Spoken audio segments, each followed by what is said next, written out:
ചേച്ചി ഇപ്പം അമൃതേച്ചിക്ക് ആ കല്യാണം തുടങ്ങുന്നതിന് മുമ്പ് മുതലേ she had to go through കുറെയൊക്കെ.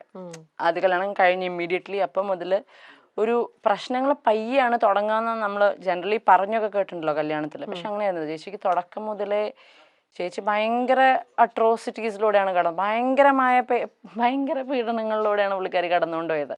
പക്ഷെ പുള്ളിക്കാരി എടുത്തൊരു ഡെസിഷൻ ആയതുകൊണ്ട് ആള് മാക്സിമം അത് ഡ്രാഗ് ചെയ്ത് അവിടെ. കാരണം ഞങ്ങളെ വീട്ടില് ഞങ്ങൾ അത്ര, ഞാൻ പറഞ്ഞല്ലോ, ഞങ്ങൾ ആശ്രമത്തിലൊക്കെ പോകുന്ന ആൾക്കാരായിരുന്നു. ഈ ഇപ്പൊ കാണുന്ന ഞങ്ങളുടെ പെർസോണ അല്ല നേരത്തെ അമൃത വിദ്യാലയത്തിൽ പഠിക്കുന്ന 2 കുട്ടികൾ. ഇപ്പം ഞങ്ങൾക്ക് ഇങ്ങനെ, കാരണം ഞങ്ങൾ ചൂസ് ചെയ്ത പ്രൊഫഷൻ ഇതാണ്. ഞങ്ങൾക്ക് പഴയ പോലെ ചന്ദനം ഇട്ട് നടക്കാൻ പറ്റത്തില്ല. അപ്പൊ അങ്ങനെയൊക്കെ ഉള്ളതുകൊണ്ട് ഞങ്ങളുടെ ലുക്കും ഫീലും അതനുസരിച്ച് മാറ്റേണ്ടതായി വന്നു. പക്ഷെ ആ സമയത്ത് എന്ന് പറഞ്ഞാൽ ആശ്രമത്തിൽ ഫ്ലൂട്ട് വായിക്കുന്ന, ആശ്രമത്തിൽ എല്ലാം എൻ്റെ അച്ഛൻ്റെ അമ്മയുടെയും ഫാമിലി ഫുള്ള് അമൃതപുരി റിവോൾഡ് ആയിരുന്നു. അപ്പൊ അങ്ങനത്തെ ഒരു ഫാമിലിയിൽ ഒരാളുടെ ഫസ്റ്റ് ബോൾ ഡെസിഷൻ ആയിരുന്നു. അതിൽ ചേച്ചി അനുഭവിച്ചതിനൊക്കെ കഴിഞ്ഞൊരു 6 മാസത്തിനിടയിലൊക്കെയാണ് നമുക്ക് ഒരിക്കലും സ്വപ്നം പോലും കാണാൻ പറ്റാത്ത രീതിയിലുള്ള അവർ അനുഭവിച്ചിട്ടുള്ള കാര്യങ്ങൾ എൻ്റെ അടുത്ത് പറയണത്. അതും എൻ്റെ അടുത്തേ പറഞ്ഞിട്ടുള്ളൂ, അമ്മയുടെ അടുത്തൊന്നും പറഞ്ഞിട്ടില്ല ഇപ്പോഴും.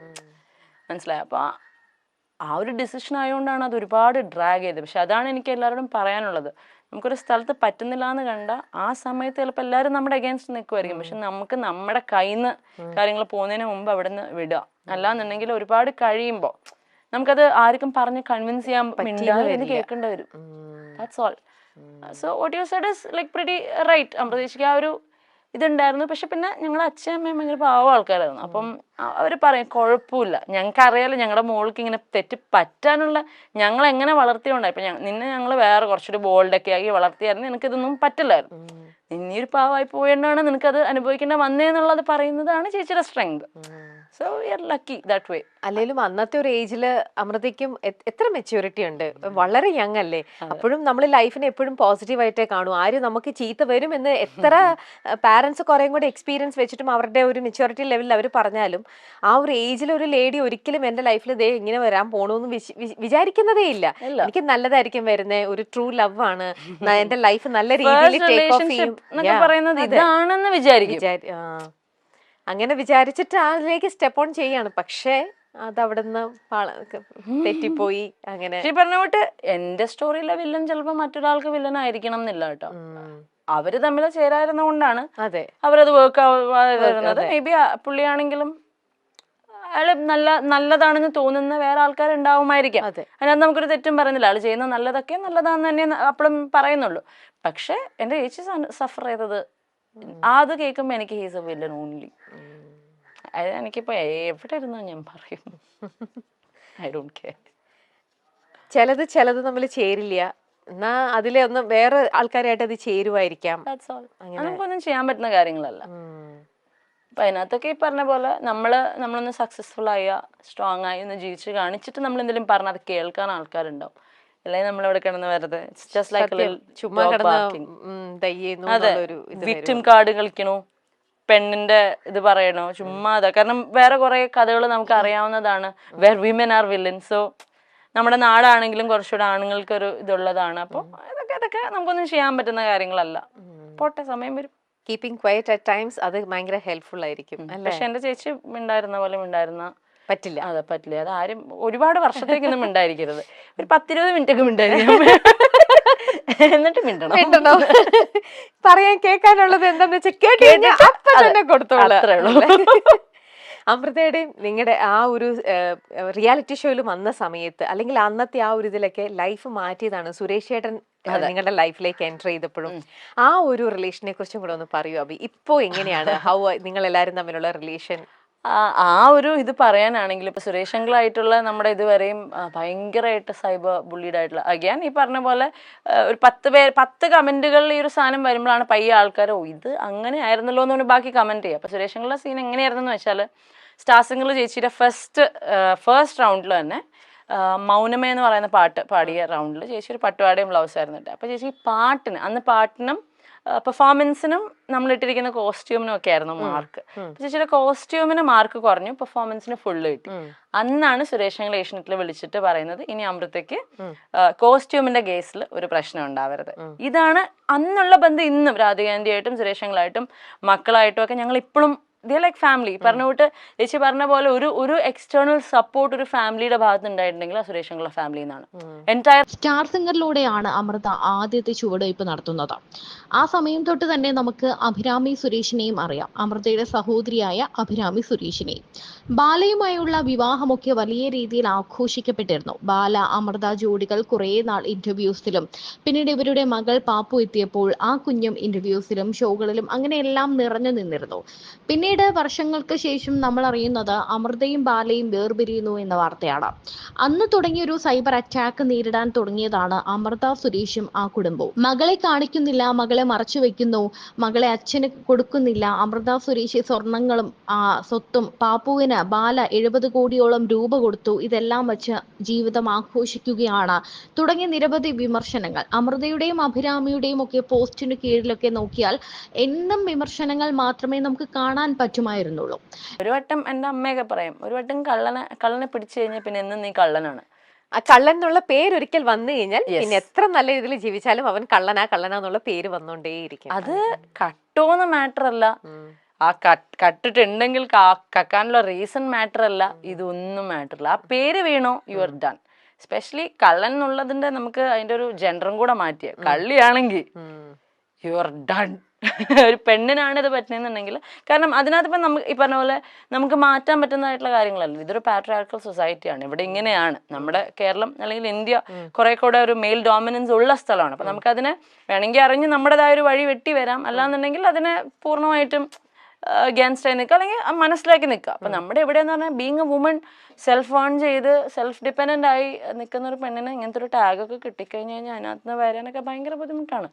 അതിനുവേണ്ടി അത്രയൊന്നും നമുക്ക് എഫേർട്ട് എടുക്കാൻ പറ്റില്ല. ബിക്കോസ് നമ്മുടെ ലൈഫ് വെച്ചിട്ട് നമ്മൾ കളിക്കേണ്ടി വരും. അത് വെരി ട്രൂ. ആ ഒരു പേര് വീണ് കഴിഞ്ഞു കഴിഞ്ഞാൽ പിന്നെ അത് മാറ്റിയെടുക്കാൻ വർഷങ്ങളെടുക്കും. ഒന്ന് വരാൻ ഒരു സെക്കൻഡ് മതി, അതൊന്ന് മാറ്റി അതൊന്ന് ഹീൽ ചെയ്ത് എടുക്കണമെങ്കിലാണ് അതിന്റെ മുകളിൽ എത്ര ഡേയ്സ് എത്ര ഇയേഴ്സ് വേണം അല്ലേ. അതിനകത്ത് പക്ഷെ ആർക്കും ഒരു പ്രശ്നമില്ലെന്നേ. ഒരാളുടെ വീഴ്ച അല്ലെങ്കിൽ ഒരാളുടെ പെയിനിനാണ് നമ്മൾ ഈ മോക്ക് ചെയ്യുന്നത്. എന്തായി ഇപ്പോന്നൊക്കെയുള്ളൊരു ടോണ് അങ്ങനെയൊക്കെ പറയുന്നെങ്കിൽ അത് അങ്ങനെ പറയാനും വേണം ഒരു പ്രത്യേക ഒരിത്. എന്തൊക്കെ ആയിരുന്നു എന്നൊക്കെ ചോദിക്കുമ്പം എടാ നമ്മളിവിടെ ആകെ വീണിരിക്കുള്ളൂ, സ്റ്റോപ്പ് എന്ന് നമുക്ക് അവിടെ പറയാനുള്ളൊരു ഓപ്ഷൻ. നേരിട്ടാണെങ്കിൽ നമുക്കത് പറയാം. പക്ഷെ അതും നിങ്ങൾ എന്താണ് സിറ്റുവേഷന്റെ ഡെപ്ത് മനസ്സിലാക്കുന്നില്ല, അവിടുത്തെ റിയാലിറ്റി മനസ്സിലാക്കുന്നില്ല, നിങ്ങൾ എന്ത് ചെയ്തു എന്ന് മനസ്സിലാക്കുന്നില്ല. ജസ്റ്റ് റാൻഡംലി ഇങ്ങനെ പോവാ, ഒന്ന് കൊടുത്തേക്കാം, കമന്റ് ചെയ്യുന്നു, പോണു.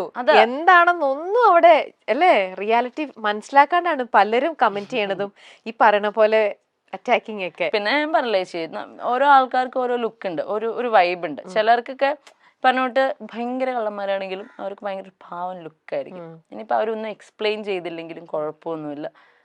പാവം കണ്ടാത്തന്നെ എങ്ങനെ അറിയാനാണ്? How can we judge a book by its cover? ഒരാളുടെ ലുക്കല്ല അയാൾ എന്താന്ന് ഇത് ചെയ്യുന്നത്. അപ്പം ഞങ്ങൾക്ക് ഇപ്പം എനിക്കൊക്കെ സ്പെഷ്യലി ഞാൻ മറ്റേ പട്ടിഷോ ജാട അഹങ്കാരി ഇതാണ്. എൻ്റെ അടുത്തൊരു ഇച്ചിരി നേരം സംസാരിച്ചിട്ട് തന്നെ അങ്ങനെ ജഡ്ജ് ചെയ്താൽ കുഴപ്പമൊന്നുമില്ല. അപ്പം ഞങ്ങളുടെ ഭാഗ്യത്തിന് എൻ്റെ ചേച്ചി പണ്ടൊക്കെ ഭയങ്കര സ്റ്റാർസിങ്ങിൻ്റെ സമയത്തൊക്കെ ഭയങ്കര വേറൊരു പേഴ്സോണ ആയിരുന്നു. പക്ഷെ അവരുടെ ലൈഫ് ആണ് അവർ ഇത്രയും ബോൾഡ് ആക്കി ഇത്രയും സ്ട്രോങ് ആക്കി എന്നുള്ളത് എത്രത്തോളമൊക്കെ നമുക്ക് കൺവിൻസ് ചെയ്യാൻ പറ്റും, പറയാൻ പറ്റും, പക്ഷെ കൺവിൻസ് ചെയ്യാൻ പറ്റില്ല. അപ്പം ഞങ്ങളുടെ ഇപ്പോഴത്തെ ഒരു ലുക്കും വൈബും വെച്ച് അഹങ്കാരികളാണ്. ഒരു രക്ഷയില്ല, അവരുടെ കയ്യിലിരിപ്പിന്റെ അവർക്ക് കിട്ടണം അല്ലേ. നമ്മളിപ്പോ ഇങ്ങനെ അതെ പോന്നോട്ടെ, അത്ര ഒന്നും ചെയ്യാനില്ല അതിനകത്ത്. ഈ ഷോയൊക്കെ പല ഷോസും കാര്യങ്ങളൊക്കെ ആയിട്ട് നിങ്ങൾ ഒരുപാട് ട്രാവൽ ചെയ്യുന്ന ആൾക്കാരാണ്. ഇത്തരത്തിലുള്ള ഇഷ്യൂസും ഈ നമ്മുടെ നാട്ടുകാരുടെയും ഇവിടെയുള്ള ആൾക്കാരുടെ ആറ്റിറ്റ്യൂഡും ബഹളവും ഒക്കെ കാണുമ്പം നിങ്ങൾക്ക് എപ്പോഴെങ്കിലും തോന്നിയിട്ടുണ്ടാവില്ലേ നമുക്ക് ഈ നാട്ടിൽ നിന്ന് തന്നെ പോയേക്കാം? ചില നാട്ടിൽ പുറത്തേക്കൊക്കെ നിങ്ങൾ അവിടുത്തെ കൾച്ചറും രീതികളൊക്കെ കാണുമ്പോൾ നമുക്ക് ഇവിടെ എങ്ങനെയെങ്കിലും ഒന്ന് സെറ്റിൽ ഡൗൺ ആയാലോ? എല്ലാ ആഴ്ച എൻ്റെ അമ്മയ്ക്ക് തോന്നാറുണ്ട്. എല്ലാ ആഴ്ച ഏകദേശം ഒരു മൺഡേ തുടങ്ങി സൺഡേ ഒക്കെ ആകുമ്പോഴത്തേക്ക്, അതായത് ഇപ്പൊ ഇന്നിപ്പോ നമ്മുടെ ഷൂട്ട് നടക്കുന്ന ഒരു മൺഡേ ആണ്. ഇന്നിപ്പം അമ്മ ഇന്നലത്തെ ഡോസ് ഒക്കെ കഴിഞ്ഞ് ഇന്നൊന്ന് അതെ ഇതായിട്ടുണ്ട്, റീജനറേഷണൽ മോഡലാണ്. സൺഡേ ആകുമ്പോഴത്തേക്ക് പറയാം നമുക്കൊന്ന് എവിടെ നിന്ന് പോയാലോ. കാരണം സൺഡേ ആണല്ലോ ഈ സോഷ്യൽ മീഡിയ, ഐ മീൻ വീക്കെൻഡിലാണ് ഇതൊക്കെ ആക്റ്റീവ് ആവുക. അപ്പോഴാണ് കമന്റ്സ് ഒക്കെ ഭയങ്കരമായിട്ട് കൂടുക. അത് കഴിഞ്ഞിട്ട് നമുക്കൊന്ന് പോയാലോ എന്ന് എപ്പോഴും പറയാറുണ്ട്. പക്ഷെ ഈ പറഞ്ഞോട്ട് നമ്മുടെ ഉള്ളിൽ ഇപ്പൊ ഒരു വാശിയായി ചേച്ചി. ഞാൻ ജനിച്ച എൻ്റെ മണ്ണില് ഞാനൊന്നും ചെയ്യാതെ ആരുടെയൊക്കെയോ വാശി തീർക്കാൻ വേണ്ടി ബലിയാടായിട്ട് എനിക്ക് ഇവിടെ തന്നെ പ്രൂവ് ചെയ്യണം. ഞാൻ വേറെ എവിടെയെങ്കിലും പോയിട്ട് എനിക്ക് അവിടെ സക്സസ്ഫുൾ ആവുന്നതിനകത്ത് എന്താ കാര്യമുള്ളത്? ഓക്കെ, അവിടെ ഞാൻ പോവാം, പക്ഷെ എനിക്ക് ഇവിടെ നിന്ന് പോകണം. ഇവിടെ എന്റെ പേരുണ്ടാക്കി ഇവിടെ എനിക്ക് ഫൈറ്റ് ചെയ്ത് ഇവിടെ തന്നെ നമ്മുടെ കാര്യം ക്ലിയർ ചെയ്തിട്ട് നമുക്ക് വേണേ പോവാം. ഞാൻ എന്താന്ന് എല്ലാവരും ഇവിടുത്തെ ആൾക്കാർ ആദ്യം നമ്മുടെ നാട്ടിൽ വിലയില്ലാതെ പിന്നെ പുറത്ത് എവിടെ പോയിട്ട് എന്താ കാര്യം? We love our place. ഞങ്ങളുടെ നാട് ഞങ്ങൾക്ക് അത്രയ്ക്ക് ഇഷ്ടമാണ്. ഇവിടെ വന്നിരിക്കുന്ന ആൾക്കാരെ തെറ്റിദ്ധാരണയാണ്, അത് ക്ലാരിഫൈഡ് ആവും. എന്നിട്ട് പുറത്ത് എവിടെയാന്ന് വെച്ചാൽ പോയി സെറ്റിൽ. അപ്പൊ ഇതന്നെ അമ്മ അടുത്തും പറയാറുള്ളൂ, അമ്മ ഇതിലെന്താ കാര്യം? അവിടെ പോയി കഴിഞ്ഞാൽ നമുക്ക് നാട് മിസ് ചെയ്യും, നമ്മുടെ സ്ഥലം മിസ് ചെയ്യും, നമുക്ക് സമയം വരും, അങ്ങനെ തന്നെ പറയും. അല്ല പിന്നെ പറഞ്ഞു മാനിഫെസ്റ്റഡ് ആവുമായിരിക്കും അത്. രണ്ടാമത് ബാല എലിസബത്ത് എന്ന ഡോക്ടറിനെ വിവാഹം ചെയ്തു. അത് നിയമപരമായിട്ടുള്ള വിവാഹമല്ലായിരുന്നു. എന്നാൽ പിന്നീട് ആ ബന്ധവും ഉലഞ്ഞു. കരൾ ശസ്ത്രക്രിയയ്ക്ക് വന്ന സമയത്ത് ഒപ്പം നിന്നെങ്കിലും എലിസബത്ത് ബാലയിൽ നിന്ന് പൂർണ്ണമായും അകന്നു പോകുന്ന ഒരു കാഴ്ചയാണ് നമ്മൾ കണ്ടത്. പിന്നീട് ഇവർ വേർപിരിഞ്ഞു. ഇപ്പോൾ ബാല 4ാമതും വിവാഹം ചെയ്തു. ബാല ആദ്യമേ ചന്ദന എന്നൊരു പെൺകുട്ടിയെ സ്നേഹിച്ച് വിവാഹം ചെയ്തിരുന്നു എന്ന് അമൃത സുരേഷാണ് വെളിപ്പെടുത്തിയത്. അതുവരെയും ബാലയെ പറ്റി എല്ലാവർക്കും നല്ല ഇമേജ് ആയിരുന്നു. ബാല പല കണ്ടന്റുകളും ഫേക്കായി അമൃതയ്ക്കും കുടുംബത്തിനും എതിരെ ഉപയോഗിച്ചതായും പുറത്തു വന്നിരുന്നു. എല്ലാത്തിനും ഈ സൈബർ അറ്റാക്കുകൾക്കും വിമർശനങ്ങൾക്കും കമന്റുകൾക്കും എല്ലാം ഒടുവിൽ പാപ്പു തന്നെ കരഞ്ഞുകൊണ്ട് ലൈവിലെത്തിയിരുന്നു. ഒരു വീഡിയോ പങ്കുവച്ചുകൊണ്ട് താൻ അമ്മയ്ക്കൊപ്പമാണ്, തന്റെ അമ്മയാണ് ശരി, തന്റെ അച്ഛൻ തനിക്കൊന്നും ചെയ്തിട്ടില്ല, പറയുന്നതെല്ലാം പച്ചക്കള്ളമാണ് എന്ന് പറഞ്ഞുകൊണ്ട് പാപ്പു ലൈവിലെത്തിയിരുന്നു. അതിനുശേഷമാണ് കാര്യങ്ങളെല്ലാം മാറി മറിഞ്ഞത്. അതിനുശേഷം ഇനി പാപ്പുവിന് അച്ഛനില്ല, അച്ഛൻ ഇനി ഒന്നിനും വരില്ല എന്ന് പറഞ്ഞ് ബാല വന്നിരുന്നു. പിന്നാലെ ബാല 4ാമത് വിവാഹം ചെയ്തു.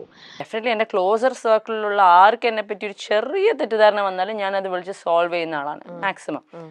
When it comes to a large scale, ഈ എൻ്റർടൈൻമെൻറ്റ് മീഡിയയിലൊക്കെ നിൽക്കുന്ന ഒരു സിനാരിയോ വരുമ്പം ഒരു പരിധി വരെയൊക്കെ ഈ പറഞ്ഞ കുട്ടിയെ നമ്മൾ എഫക്റ്റ് ചെയ്യാതിരിക്കാൻ വേണ്ടിയിട്ട് നമുക്കത് അവോയ്ഡ് ചെയ്ത് പോവാം. പക്ഷെ എന്നെ വളർത്തുന്നവരുടെ മുമ്പിൽ എന്നെപ്പറ്റി ഒരു റോങ് ആയിട്ടുള്ള ഇൻഫർമേഷൻ അറിയുന്നുണ്ടെന്നുണ്ടെങ്കിൽ, അവരിലേക്ക് എത്തുന്നുണ്ടെന്നുണ്ടെങ്കിൽ അത് ക്ലാരിഫൈ ചെയ്യാൻ ആഗ്രഹിക്കുന്ന ആളാണ് ഞാൻ. കാരണം ഞാൻ മിണ്ടായിരുന്ന അതെല്ലാവരും മറന്നോളുമല്ലോ എന്ന് ഞാൻ ഒട്ടും വിചാരിക്കുന്നില്ല. കാരണം എൻ്റെ മുമ്പിൽ എൻ്റെ ചേച്ചിയുടെ ലൈഫും ഉണ്ട്. ഞാൻ മിണ്ടായിരുന്നു കഴിഞ്ഞാൽ പയ്യെ അവർക്ക് മനസ്സിലാവും. എങ്ങനെ മനസ്സിലാവാനാണ്? എൻ്റെ സൈഡ് ആൾക്കാർക്ക് പറയാതെ എങ്ങനെ മനസ്സിലാവാനാണ്? അപ്പം ഈ ഒരു ലോകത്ത് ഞാൻ പറഞ്ഞില്ലേ, ഈ പറഞ്ഞ പോലെ നമ്മൾ ജെന്യൂൻ ആയിട്ട് നിൽക്കുകയാണെന്നുണ്ടെങ്കിൽ കോൺസ്റ്റന്റ്ലി നമ്മളെ പറ്റി എന്തെങ്കിലും ഒരു തെറ്റായ കാര്യം പറയുകയാണെങ്കിൽ ആൾക്കാരെ പറഞ്ഞ് ബോധിപ്പിക്കേണ്ട ഒരു റെസ്പോൺസിബിലിറ്റി ഉണ്ട് നമുക്ക്. കാരണം നമ്മളെ വളർത്തുന്ന ഓഡിയൻസ് തന്നെയാണ്, അവർക്കാണ് ഒരു മിസ്അണ്ടർസ്റ്റാൻഡിങ് വന്നിട്ടുള്ളത്. അപ്പോൾ അവരെ നമ്മളത് കാര്യം കാരണം they are like A family. ഇതൊരു എക്സ്റ്റെൻഡഡ് ഫാമിലി തന്നെയാണ്. ഇപ്പം ഞങ്ങൾ വ്ളോഗേഴ്സ് എന്നൊക്കെ പറയുമ്പോഴത്തേക്കും AG വ്ളോഗ്സ് ഒക്കെ തുടങ്ങുന്ന സമയത്ത് ഞങ്ങൾക്കൊരു വലിയ കുടുംബം ഉണ്ടായിരുന്നു. ഈ ഫോളോവേഴ്സ് ആയിട്ട് വന്ന ആൾക്കാർ ഒരു ഫാമിലി ആയിരുന്നു. അപ്പം അത് ഞങ്ങൾക്ക് ബിഗ് ബോസിലൊക്കെ പോയി കഴിഞ്ഞപ്പോഴത്തേക്കും ഇടയ്ക്കൊരു വലിയ ബ്രേക്ക് ഒക്കെ വന്ന് നിന്ന് പോയി. പക്ഷെ എന്നാലും ഇന്നും ഞങ്ങൾക്ക് ഒരുപാട് ഫോളോവേഴ്സിൻ്റെ പേരും മുഖമൊക്കെ ഓർമ്മയുണ്ട്. ഞങ്ങൾ ഇന്നും ടച്ചിലല്ല എന്നുണ്ടെങ്കിലും. അപ്പം നമ്മുടെ വീട്ടിൽ നമ്മളെ പറ്റി ഒരു തെറ്റായ കാര്യം എത്തിക്കഴിഞ്ഞാൽ നമ്മളവിടെ ക്ലാരിഫൈ ചെയ്യുന്നുണ്ടെങ്കിൽ അതേ എക്സ്റ്റെൻഡഡ് ഫാമിലിയാണ് ഈ ഓഡിയൻസും. അവരുടെ അടുത്തും ഒരു പരിധി വരെയൊക്കെ നമ്മൾ ക്ലാരിഫൈ ഉണ്ടെന്ന് ഞാൻ വിശ്വസിക്കുന്നുണ്ട്. പക്ഷെ മറ്റേ ആറ്റിറ്റ്യൂഡും കുഴപ്പമൊന്നുമില്ല. I don't care, it's part of the game എന്ന് പറഞ്ഞ് പോകുന്നതിനും ഒരു തെറ്റുമില്ല. പക്ഷെ ഞാൻ എൻ്റെ ഒരു സിനാരിയോ വരികയാണെങ്കിൽ എന്നെപ്പറ്റി ആരെന്ത് പറഞ്ഞാലും ഞാൻ അപ്പം ഒന്നിരിക്കും. ചിലപ്പോൾ അതിൻ്റെ ട്രോമ ആയിരിക്കാം ചേച്ചിയുടെ കേസിൽ. പക്ഷെ ഐ വിൽ ക്ലാരിഫൈ. ഒന്നും പിന്നത്തേക്കില്ല, എല്ലാം അപ്പ തന്നെ. ശരിയല്ല, ഉറക്കുമ്പോൾ